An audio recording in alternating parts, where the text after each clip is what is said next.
जय माता दी। हमने अब तक देखा कि कुंडली में 12 भाव कौन से होते हैं और उनकी राशियां कौन सी होती हैं, और प्रत्येक भाव का हमने महत्व देखा कि कौन सा भाव क्या दर्शाता है, किस भाव से हमें क्या देखना है। अब 12 राशियों को भी हमने देख लिया। अब हम देखेंगे उन राशियों में कौन से राशि ऊंच के होते हैं, कौन से राशि नीच के होते हैं, राशि से संबंधित कुछ छोटे छोटे नियम। हमने जो 12 भाव देखे थे उसके हिसाब से 12 राशियां थी। वे राशियां ये थी: मेष, वृषभ, मिथुन, कर्क, सिंह, कन्या, तुला, वृश्चिक, धनु, मकर, कुंभ, मीन और ये उनके स्वामी थे। हमने ये पाया था कि मंगल के पास 2 राशियां हैं, मेष और वृश्चिक। शुक्र देवता के पास भी 2 राशियां हैं, वृषभ और तुला। बुध देवता के पास भी 2 राशियां हैं, मिथुन और कन्या। और चंद्र और सूर्य के पास एक एक राशि है, जबकि गुरु के पास 2 राशियां हैं, धनु और मीन। और शनि देवता के पास भी 2 राशियां, मकर और कुंभ। ठीक है, तो और उनके तत्व भी हमने आपको बता दिए थे। अब बात करते हैं ऊंच नीच की बात करते हैं। ध्यान रखने की आवश्यकता है, जब भी कोई ग्रह स्वराशि में हो तो उसे हम कहेंगे ऊंच का। ऊंच का मतलब अच्छा, कहने का तात्पर्य ये है। नियम ध्यान रखिए। अब यह एक कुंडली है जो कि तुला राशि की है। 7 नंबर मतलब कौन सी राशि हो गई, मैंने आपको बताया था। हम कुंडली कभी भी यहाँ से स्टार्ट करेंगे, यहाँ पे जो नंबर होगा वह उस कुंडली का एक प्रकार से देखा जाए तो मालिक होगा। ठीक है, 7 नंबर अर्थात कौन हो गया, तुला, अर्थात शुक्र देवता इनके मालिक है। उदाहरण के तौर पे अगर शुक्र देवता 7 नंबर में आ जाए, आप समझ गए हम क्या कहना चाहते हैं। शुक्र देवता 7 नंबर में आ जाए तो वह शुभ होगा। जैसे कि अभी 8 नंबर, 9 नंबर, 10 नंबर, जैसे अभी 10 नंबर है। 10 नंबर कौन होते हैं, 10 नंबर शनि देवता होते हैं, मकर। अगर 10 नंबर में शनि खुद आ जाए तो ये बहुत ही शुभ की बात है। अर्थात मैंने कहा कि 10 नंबर में शनि जी आ गए, शनि जी महाराज 10 नंबर में विराजमान हो गए कुंडली में, तो ये स्वराशि में आ गए तो ये शुभ हो गया। उसी प्रकार से शनि देवता अगर 11 नंबर में आ गए तो 11 नंबर भी शनि देवता की राशि है तो ये भी शुभ होगा। 10 नंबर, 11 नंबर क्योंकि शनि देवता की है इसलिए वो खुद इसमें आ गए तो शुभ होगा। उसी तरह से अगर मैं कहूँ 4 नंबर चंद्र है या फिर कहूँ 3 नंबर बुध है, अब बुध देवता 3 नंबर में आ जाए जी तो ये शुभ होगा। क्यों शुभ होगा, क्योंकि शनि या बुध ये अपने ही राशि में, जिसे कहते स्वराशि। क्योंकि देखिए बुध 3 नंबर बुध की राशि, 6 नंबर बुध की राशि है, 3 और 6 में बुध शुभ होगा इस कुंडली के लिए। अब बात करते हैं ये स्वराशि, अगर ये मित्र की राशि में पहुंच जाए तब क्या होगा। अगर यही शनि देवता 7 नंबर में पहुंच जाए तब क्या होगा, तब भी शुभ होगा। क्यों, क्योंकि 7 नंबर जो है वह तुला राशि है शुक्र की, और वो भी उनके मित्र की राशि है। उसी तरह से वे अगर 2 नंबर पहुंच जाए तब भी ये भले ही मृत्यु का घर है लेकिन ये विशेष हानि नहीं पहुंचाएंगे। अगर और कोई कंडीशन बनती हो तो बात अलग है।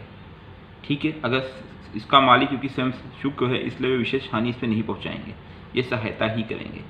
तो शनि शुक्र की राशि में भी शुभ होगा क्योंकि इनके मित्र की राशि है। उसी प्रकार से बुध के मित्र भी शुक्र होते हैं, अगर बुध भी यहाँ पहुँच जाए तब भी शुभ होगा।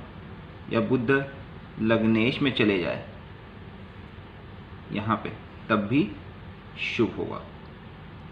तो नियम, पहला नियम देखा, कोई भी राशि खुद के घर में जब जाती है तो वो शुभ होता है। अर्थात मंगल मेष में आ जाए या वृश्चिक में आ जाए, शुक्र वृषभ में या तुला में आ जाए, बुध मिथुन में या कन्या में आ जाए, शनि मकर या कुंभ में आ जाए। दूसरा नियम, कोई भी राशि मित्र की राशि में जाती है तब भी वो शुभ होता है।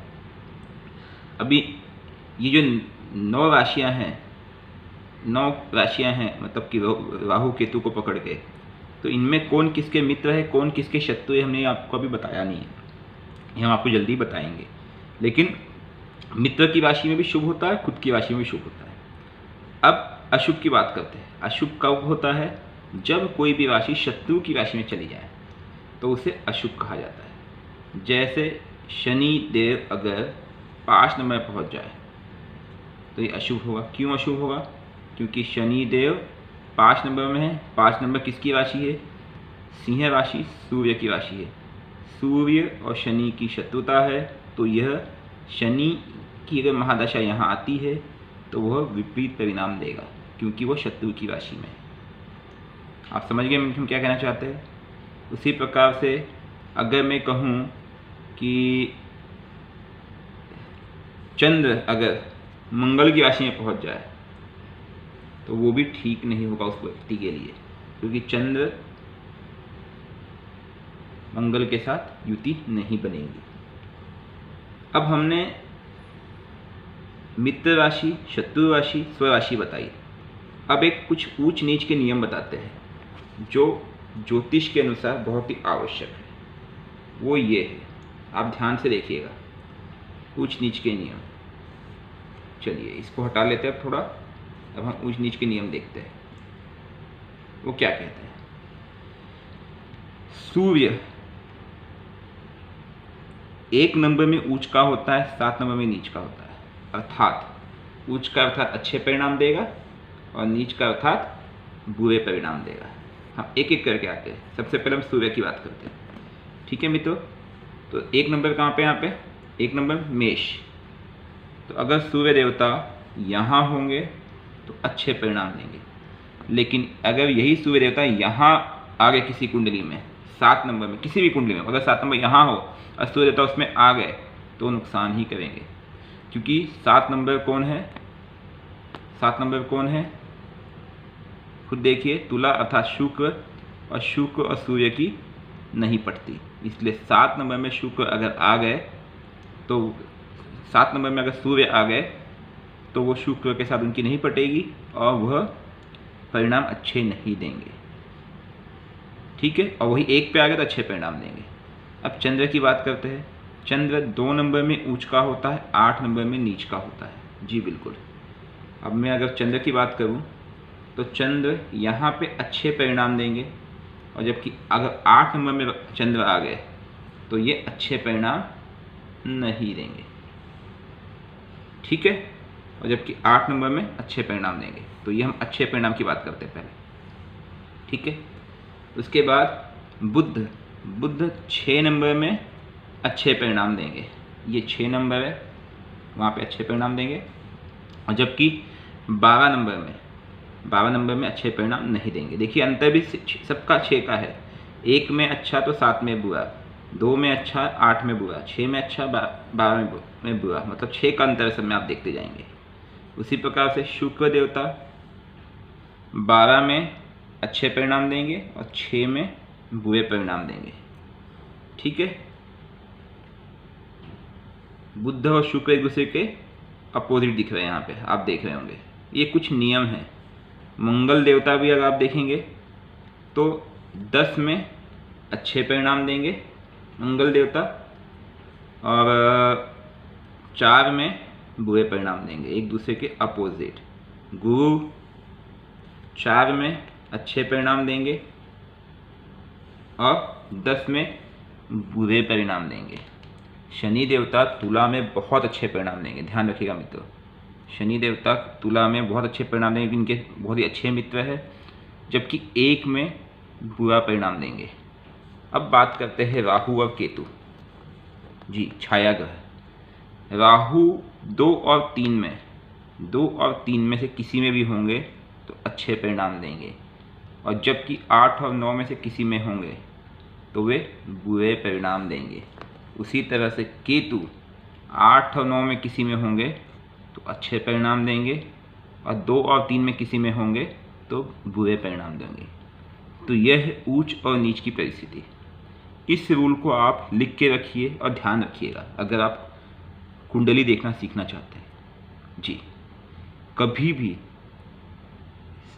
ग्रहों को अगर इनमें हुए पाए गए तो ये अच्छे परिणाम देंगे, और इनमें पाए गए तो नीच के परिणाम देंगे। जब भी उनकी महादशा, अंतरदशा या सूक्ष्म दशा, किसी भी तरह की 5 दशाओं में से दशा आएगी तो आपको नुकसान होगा। इस बात का आपको ध्यान देना होगा, उनके उपाय करने होंगे। ठीक है, तो ये है नियम हमारे किसी भी कुंडली को देखते वक्त उनके ऊंच और नीच के। सबसे पहले हमने बताया कि कोई भी ग्रह अगर स्वराशि में होगा, खुद की राशि में होगा तो अच्छे परिणाम देगा, मित्र की राशि में होगा तब भी अच्छे परिणाम देगा, शत्रु की राशि में होगा तो बुरे परिणाम देगा। और ये ऊंच और नीच का बताया कि कोई भी ग्रह अगर ऊंचा है तो कैसा परिणाम देगा और नीचा है तो कैसा परिणाम देगा। इस नियम को फॉलो करें और आप देखिएगा कि जल्दी ही आप कुंडली देखना सीख जाएंगे। इसके बाद हम आपको बताएंगे मित्र और शत्रु की राशि कौन सी होती है, फिर डिग्री बताएंगे और उन ग्रहों का फल कैसा होता है। तो आइए स्टेप बाय स्टेप जानते हैं और स्टेप बाय स्टेप कुंडली देखना सीखते हैं। जय माता दी।